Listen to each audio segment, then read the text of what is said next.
means the world to me. March Madness is one of those things you just can't take for granted. I've been able to play it for 4 years straight, and we've never taken advantage of the opportunity. And so for me, it's just a dream come true to extend the season with such a special group of guys. I love these dudes, and I want to continue to keep on winning and keep on having these days with these guys. They're fun. We play 2K in the locker room, we play 2K in the hotel room, we're rap battling at dinner. It's just the little things, we love competing with we're brothers, but most importantly, and this is the biggest thing for me, is having more time with the guys. And I'm just grateful for the Sweet 16. I'm grateful. And I'm just excited to see what guys do. What do you all do to create separation in the second half of Creighton? We got 3 letters: C, E, M.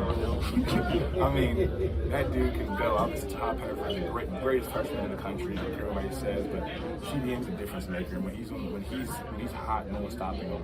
And he just gave the team that confidence. They grabbed that confidence, and he's one of those guys that he's just so dangerous. But those 2 guys in the second half, Tahan and CDM.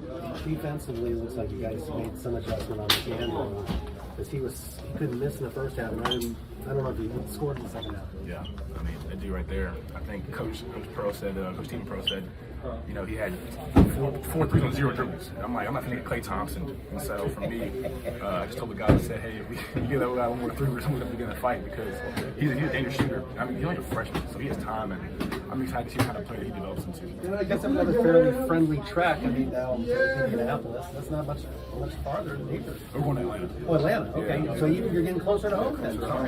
Auburn fans, if y'all can hear me, show up in Atlanta, show up and show out.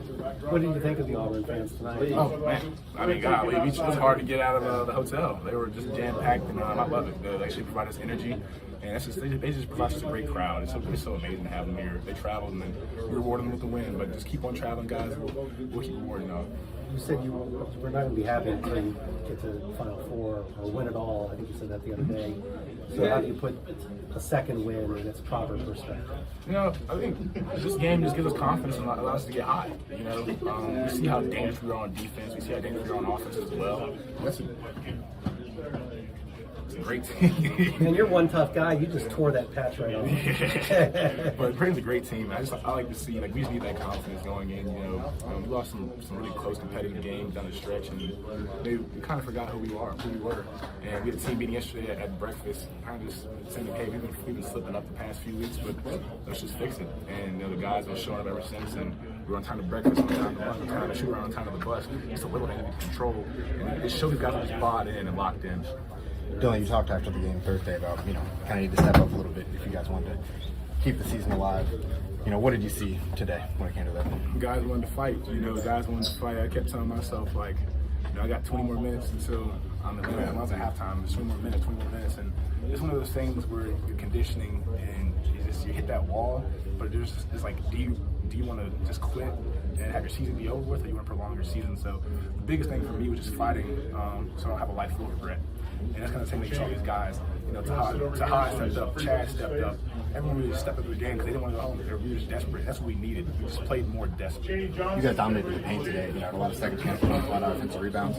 What was the key to that? Man, just boxing out. Man, they got some guys that fight on the board. 23, McAndrew, and number 11. I'm not gonna say his name because he got me once. But man, those guys can really rebound, and we knew that our weakness, towards the end of the season was rebounding, and we just made an emphasis hey, if y'all want to win this game, we're gonna go on the season. Like I said, just buying in, we're gonna box out.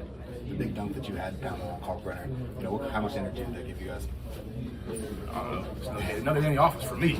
I guess the crowd loved it. It was great to see. But yeah, nothing in the office for me.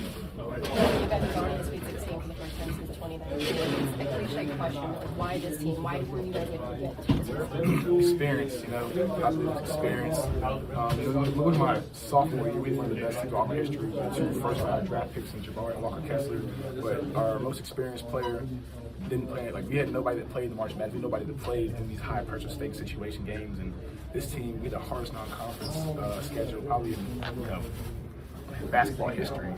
And, it was just, I think we just been battle tested. Other teams haven't. We've been down 18 and came back. We've been down 12 and came back. We've had hostile environments.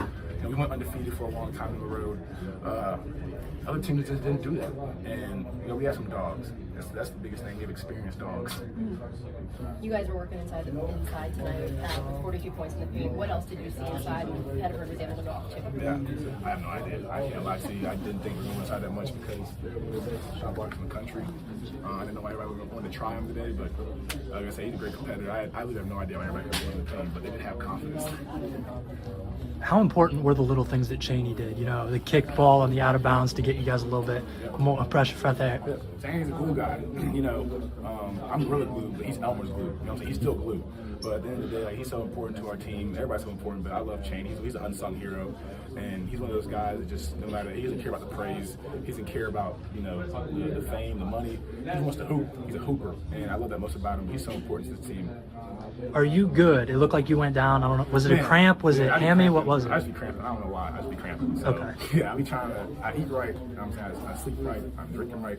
You know, I don't know what it is. I must blame my parents for these genes. So, Y'all kind of talked a lot about effort and energy from the first game. How were y'all kind of able to get it from the level it was Friday to what it was today? was that cussed out? I had to cuss him out. So, I had to cuss him out. I cussed him out yesterday morning. Is that something Are that you you proud? often? No. You proud of the way they responded though? Yes, that's the biggest thing. I went up twice this year, once in the summer and once last. It's just this urgency. But you know, you said what was your question? Are you proud of the way they responded? Oh yes, most definitely, most definitely. I wanted that kind of propel us into the next few weeks. Just allow us to get hot because we've been slacking. I think we can just show up to games and allow us like just beat people, but play some good teams. And some people are hungrier than us, and we have to make sure we're a hungry team. That's when we're our best. Look at our non-conference schedule and how hot we were in the non-conference because we're the hungriest team in the country. We're number 8. We're number 1 for 8 weeks in a row. I think we kind of lost that fire and desire, but now it's like I had to land to them so they can respond. They responded really well. So everyone was on time with every single thing, and you know, showed me that they cared. Dylan, can you put into words what makes you the Gary Sweet 16 after coming up a little short the last few A little years? short, a lot of short, man. I ain't made it past the first weekend, so I mean, for me, it's just grateful to God for the opportunity. You know, this is not promised. Tomorrow's not promised. You know, these games aren't promised. It's not even promised to be in March Madness. And so for me to be able to be here for 4 straight years and this year making it past the first weekend for the first time in my life, the last time really. But I'm just grateful. We can't put into words, but you know, at the end of the day, Sweet 16 is not where the story is, and that's the kind of mentality that we have going forward. Like, let's just celebrate tonight, celebrate for the next hour, pack it up, move on.